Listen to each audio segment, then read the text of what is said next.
everybody's worried about prices going up, inflation, but you got to know that it's all relative. I mean, look at where we are today versus 10 years ago. Wages have gone up. Things have changed. It's all just going to be relative. It's almost like there's think of like a clock, right? And let's say there's one person standing at each number, each main number, which is 12. And let's say these represent the 12, whatever that means. Let's say there are only 12 determinations of expenditures as well as income, whatever, however you can mix it however you want. It's almost like one says, okay, well, how can I get more money? And so it raises. And then it goes, let's say you start at 7. Okay, how can I get more money?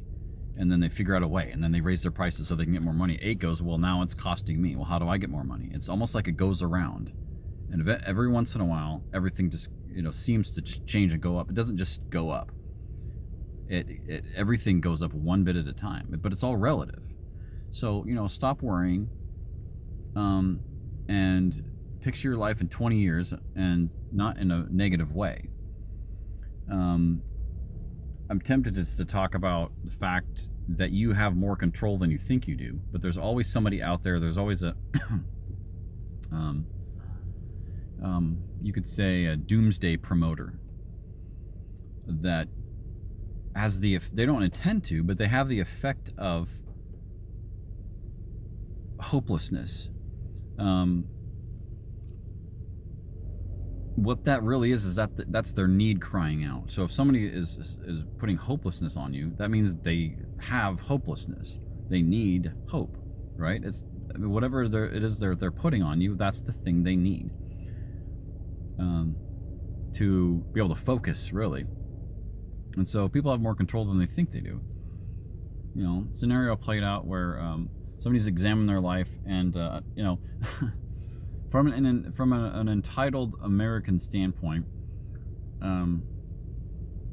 I can see where they say, "Oh, I can't do this, I can't do that." Can't is not about calculation. It's about belief, and belief is about how much you have the will to invest your hope in. And you can change that by the things you do. So there's beauty that gives you the will to fight. There's doing nothing and just processing your feelings and your thoughts, which gives you the space. You use time to buy space, which fills you up and gives you perspective so that you can have patience. Okay, there's challenge that brings you dignity, things that are difficult for you to do personally. It has nothing to do with anybody else. I'm not talking about your job. I'm not talking about anything. I'm just talking about personal challenge. I mean, if your job is the most difficult thing to do that you do, then your life is out of balance. You're a follower. You're you may be lazy, possible, and this is just a diagnosis. This is not like a judgment. I don't know, right? So, and then there's and that dignity will allow you to not have to be treated perfectly all the time. You have that type of perspective. You have a raised perspective so that you can humble yourself, and that goes from fame to humility. You can humble yourself and then get the perspective, almost like looking down, the Tom and Jerry cartoons where the little Jerry has the mouse hole. Tom has to dip down, he has to drop down and look in the hole sometimes. He gets his eyes poked, but that's Tom, but this is spiritually speaking, in terms of sources of energy, impression, feeling that your heart detects. That's what your heart does. It feels. That's all it does. All it does is feels what it has access to. That's why you go into a place and there's a mood or an atmosphere. Well, literal. I'm not going to say atmosphere. I'm going to say a mood, but literal atmosphere. You feel certain things. You detect certain energies. Certain energies are from certain natures. Certain natures are from intentions that agree with God or the devil.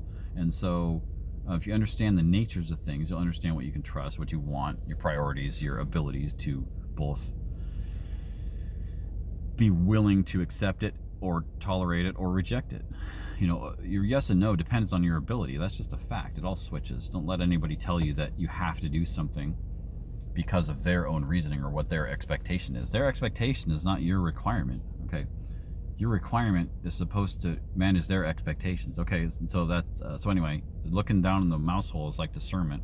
You can see because you're willing to look at the lowest place. Hence the naysayer, hence the hopeless person, or whatever it is that they put on you.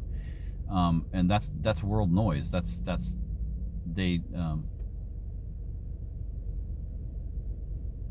don't know how else to communicate. Like a violent person, they don't think they're making a choice. They think that they're desperate to communicate. Violence is communication, and I'm not I'm not even gonna make an excuse for that. Accuse me, go for it. You can call me something. My question is, okay, and you're gonna help me with that? Now I'm the lowest person. See? So I might have said something that offended you. Well, now I'm that person.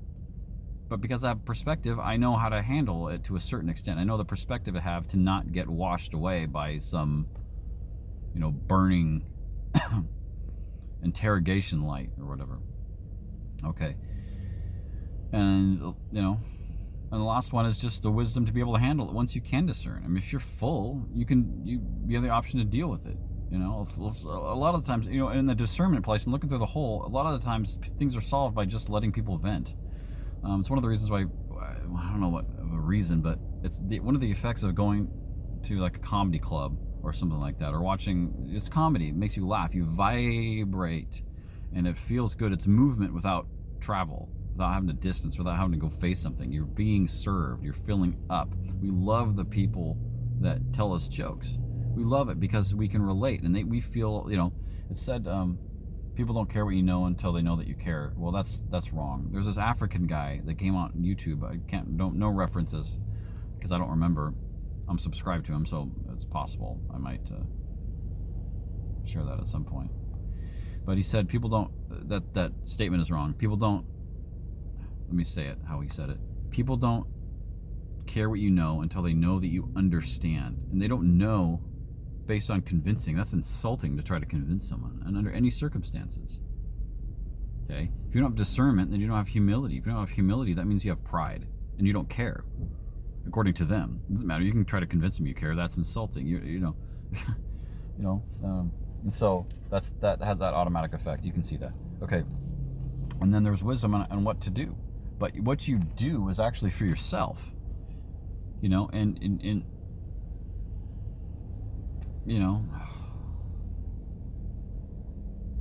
though I walk through the valley of the shadow of death, I will fear no evil. But fear of the God is the beginning of wisdom. Fear of God means, I remember I was thinking of Back to the Future 3. There's that part where they make the train, the model railroading, and there's a marker that Doc put on the table, on the diorama, on the map, that said point of no return. Like once they hit that, they're not gonna be able to slow the train down. The fear of God is that point, is just after the point of no return. It's like, all right, hang on. It's that intense energy. See, God fears. He's afraid, but not like cowering, not like frozen, unable to move. He's like, okay, nothing. This is the way it's going. We're on it now, and he doesn't let go. But you're not going to be able to get through your tunnel without that.